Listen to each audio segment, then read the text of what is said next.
You see a police car in your rearview mirror, and your heart rate spikes before you've even done anything wrong. That's not an accident. That's not something you chose. Your body reacted before your mind caught up. But the real answer for why that happens, and what it actually takes to be the person behind that badge, is far stranger than you think. Most people imagine becoming a police officer is about being tough, fast, fearless, a little bit of muscle and a lot of nerve. That's the movie version. The real version starts somewhere else entirely, in a room with fluorescent lights, a stack of paperwork, and a psychological evaluation designed to find out if you can be trusted with a gun.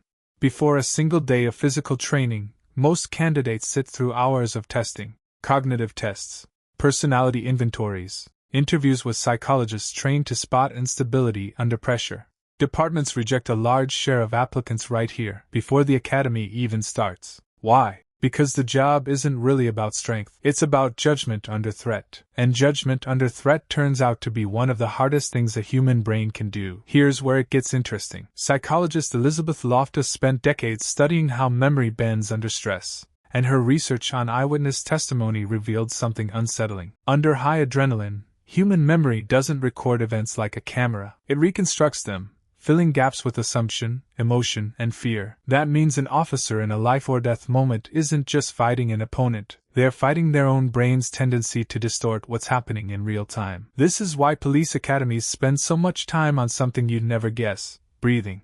Recruits are taught tactical breathing, a technique borrowed from military combat training, because the first battle and any dangerous encounter happens inside the body. Heart rate spikes, vision narrows, fine motor skills, the ones needed to safely operate a firearm, start to fail. Researcher Bruce Siddle, who studied human performance under combat stress, found that once heart rate crosses a certain threshold, officers lose the fine control needed for accurate shooting and rational decision-making. The body designed to protect you becomes the thing working against you, so departments train for it.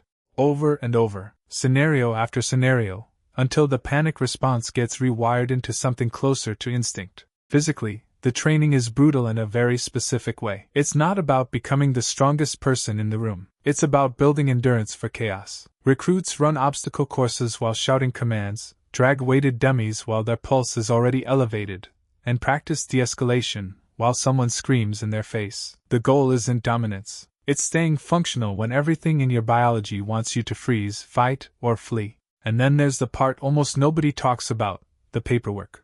A significant portion of an officer's actual job, once they're on the street, is writing reports, statements, documentation precise enough to hold up in court, months or years after the moment it describes. The stereotype is a badge and a gun. The reality is closer to being a court reporter who occasionally runs into burning buildings. Why does any of this matter to you, someone who has probably never applied to a police academy in your life? Because the tension you feel seeing those lights in your mirror, and the tension an officer feels walking up to your window, come from the exact same evolutionary wiring.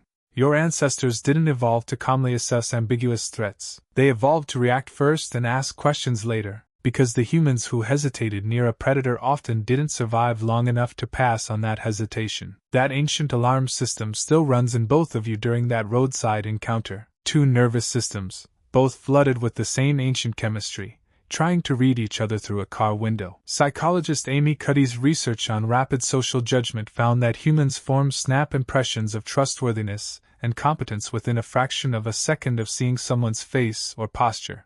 An officer trained to notice micromovements, and a driver trained by nothing but instinct, are both running that same ancient software simultaneously. Neither one fully controls it. That's not an excuse for bad outcomes. It's an explanation for why the job is so much harder than be brave and follow the rules.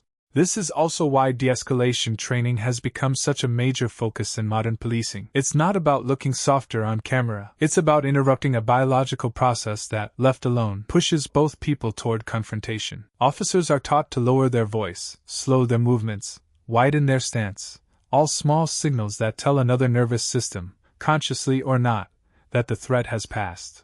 It's a strange kind of choreography. Two ancient alarm systems, and a set of learned behaviors designed to talk them both down. What almost nobody puts in the recruitment brochure is the psychological weight that accumulates over years. Officers routinely see the worst moments of other people's lives, again and again, and are expected to remain steady, professional, and controlled through all of it. Departments have increasingly turned to peer support programs and mandatory counseling, not as an afterthought, but because the accumulated weight of chronic high-stress exposure changes how a person processes fear and threat over time. The job doesn't just test who you are on day 1, it slowly reshapes who you become by year 10. So think again about that moment. Lights in your mirror, heart rate climbing. You assume it's simple. They pull you over, they check your license, it's routine. But it was never simple. It was two ancient nervous systems, shaped by the same evolutionary pressures, running a live negotiation neither of you fully controls, using training and instinct to keep a very old alarm system from taking over. One of you learns specific techniques to manage that alarm.